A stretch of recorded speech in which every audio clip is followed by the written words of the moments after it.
Are you completely happy that this isn't Philip Hammond jumping the gun? I mean, you know, he's effectively reaffirmed his commitment to a Trident replacement. Well, I think we know that Philip Hammond has his mind made up that he wants to spend that £100 billion. And he's the Defence Secretary. Yes, indeed. You know, his view is that we should spend £100 billion over 25 years on a weapons system that we don't want and don't need. I disagree with that.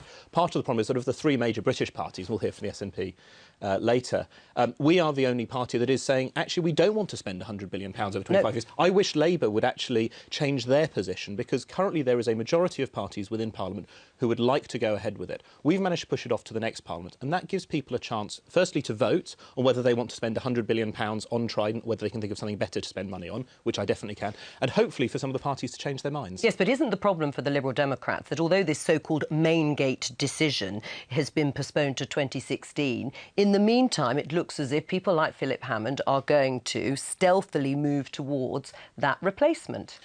This is nothing new. This was already announced earlier, this money that was spent. This is a further commitment, isn't it? No, it's not a further commitment. It's part of the same money that was announced previously. And I wish it... doesn't worry you? Oh, I wish it wasn't happening. I would much rather spend the money on a whole long list of things which we could, I hope, all agree are worthwhile. But as long as we have both Labour and the Conservatives saying they want to replace Trident with a like-for-like replacement, the spending has to happen, or else that simply can't be done. I would really urge them to look at the money, look at the morals, look at whether we actually want this, and change their positions. And I hope that the public will see this by 2015. Are you persuaded, Lisa?